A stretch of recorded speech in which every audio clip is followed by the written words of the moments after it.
These are my only riding boots. I was very happy with them until it rained hard and this happened.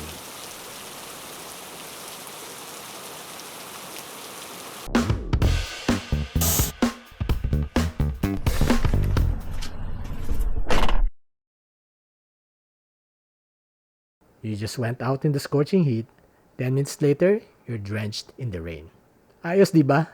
That's why I actively searched for a new pair of boots. Now these boots that I'm about to show you could be the perfect waterproof, weatherproof, come what may boots na pang Pilipinas. At first, I thought adventure boots like this Rayo Conqueror would solve my problem. This particular model is of very high quality and it looks so badass. It's waterproof and has all the protection that I require. However, I have two problems with them.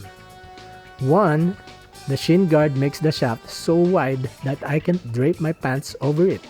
And if you don't do that, rainwater will enter the cuff and make your feet swim inside even if the boots are waterproof. And two, the boots are so stiff, gear shifting will be very difficult for me.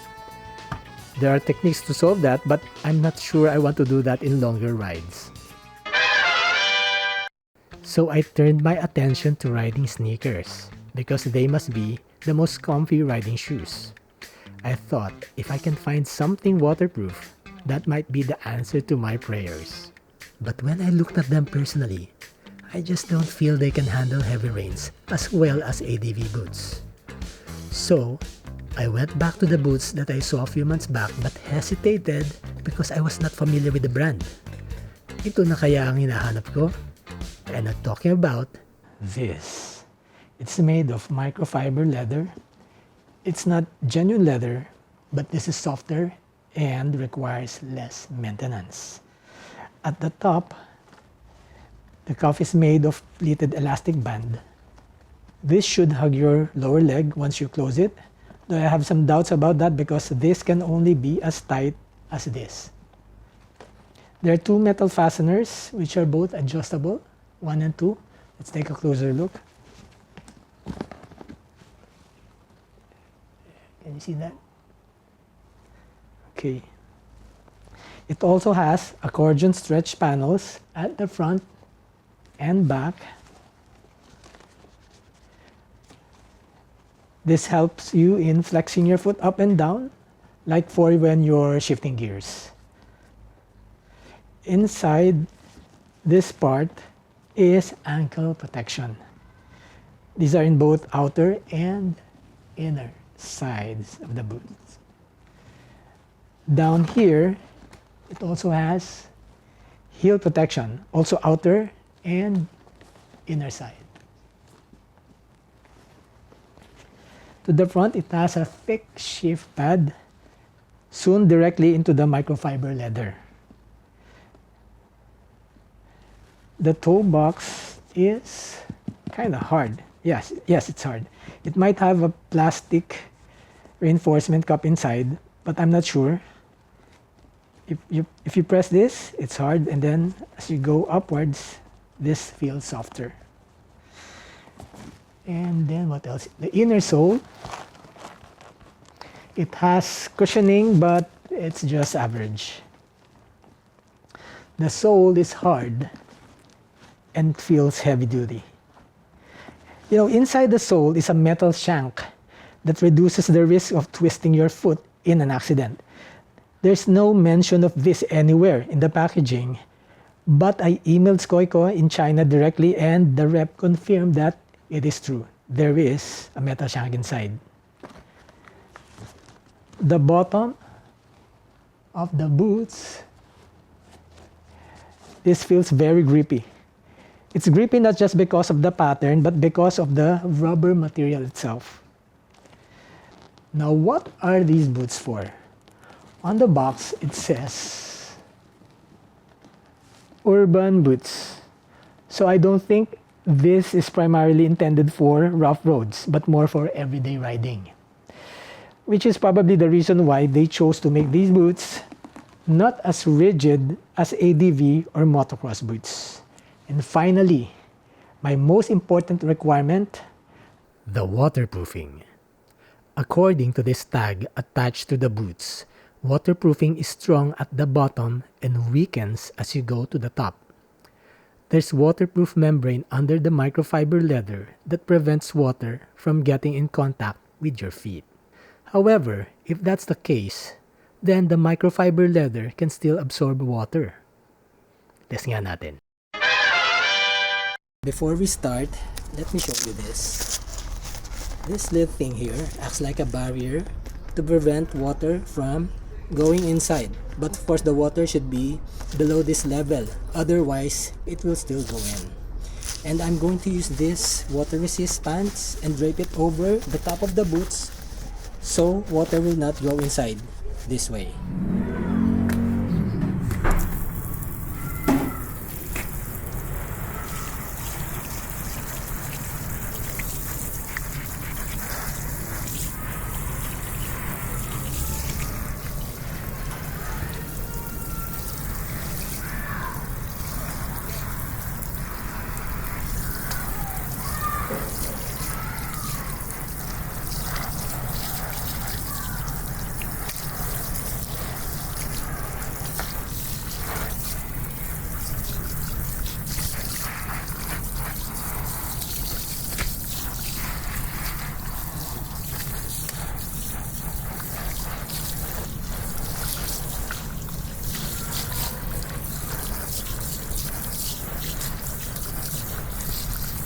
Okay, I'm looking at the timer here.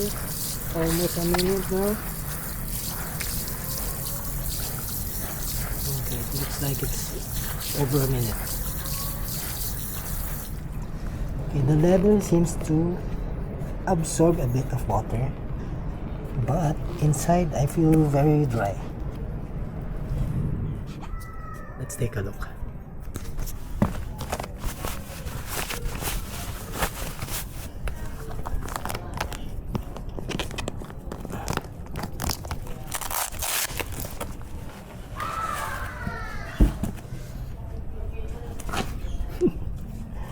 Very dry. Now, how about for actual riding and walking? I-test na rin natin. We're here at Bridgetown to test our new boots, the Scoico Urban Boots, using the Victorino. Yan. So, ayun. Sa umpisa pa lang medyo mas mahirap siya kasi kahit dun sa downshifting kasi medyo stiff siya compared to regular boots, so hindi siya madaling iganon. So ayun, medyo yung downshift niya medyo mahirap, and try natin upshift. Ang upshifting, yan, you will do a conscious effort to upshift, but I think this is better, this is easier than ADV boots or motocross boots kasi with those boots hindi mo talaga ma-flex, pero kahit pa paano na-flex siya. Okay, let's go.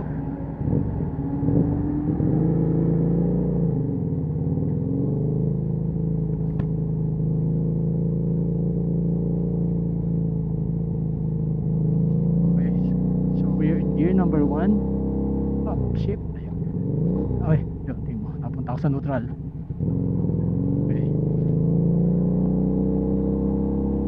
Upshift again.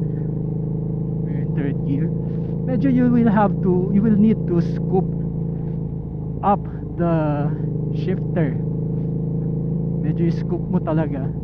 Pero I think with practice you can get used to this.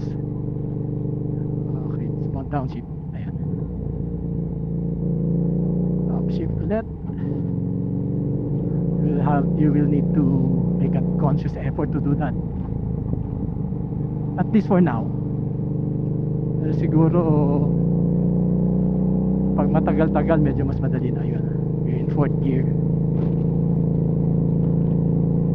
Okay, after the bridge we'll make a U-turn tapos pabalik naman.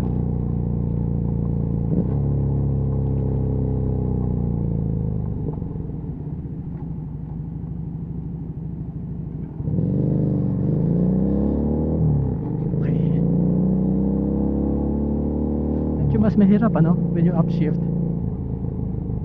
Downshift easier than upshift, but also takes a little bit of effort than with my other boots.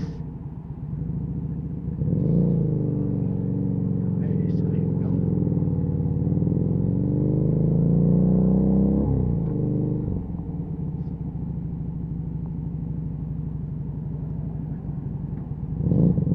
Yeah. Alright. Here we go. Upshift.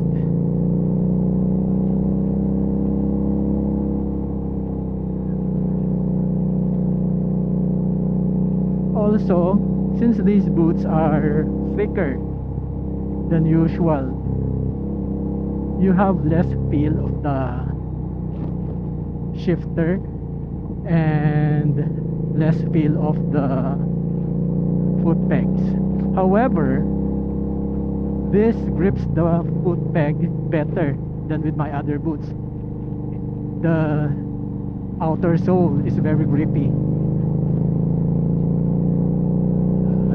Shift. Okay, with time it becomes natural. Shifting becomes natural. I guess siguro after 3 rides I will get used to this. Kasi madali, medyo madali naman eh. It looks like it's easy to learn.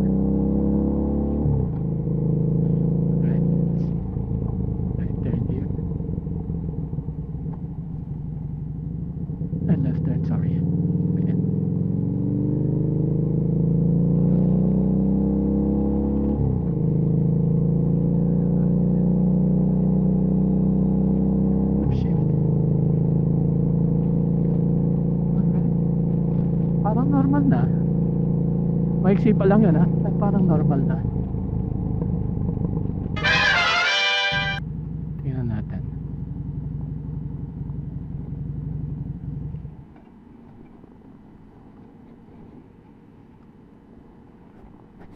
Okay, so bumaba ka kunyari, and then you walk inside the mall.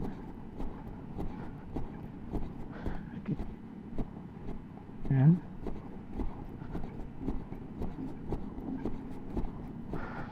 Normal naman.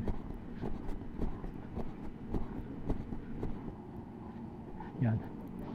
Medyo tumatama siya sa loob. Although hindi naman masyadong masakit. Actually, hindi naman masakit, pero you just notice it. Okay, balik naman. Yan mga joggers. Taas tayo ng visor. Mag-fog. Okay. Balikan natin si Vic. Siguro sa panlakad. Pabalik. Okay.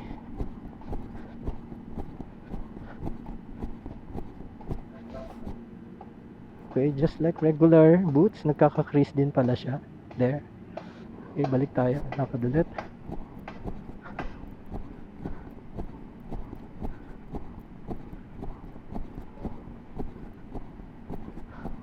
This is also bothersome. I can feel this. I don't know if you can see it. Ito, the cuffs. The cuff. It's rubbing against, or probably I didn't tuck my jeans well. Right? Victorino. Ayos ba?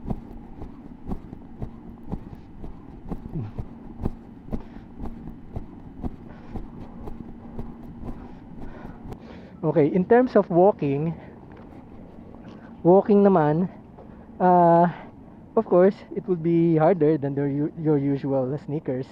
Pero, siguro, if you walk for about an hour or more, doon siguro, medyo mahirap. Pero kung saglit lang, bumaba ka 30 minutes, actually, siguro even for an hour you can do that. But beyond that, it might not be comfortable anymore. Of course, if you're going to walk for more than an hour, dapat siguro naka-sneakers ka na doon or regular shoes. These are motorcycle boots, by the way. So this is of course harder to walk with than any regular shoes or sneakers. So are these the perfect boots for Philippine weather? Well, there can be no pair of boots that answer opposing requirements. Like on one hand, you want absolute protection, and on the other hand, you want absolute comfort. But if you're looking for a pair of boots that answer unpredictable weather, then these boots may be the perfect pair that you're looking for. If you find this video helpful and or you enjoyed watching it, please like it, share it with your friends, and please subscribe to my channel to help me in making videos like this for you. Ride safe and God bless.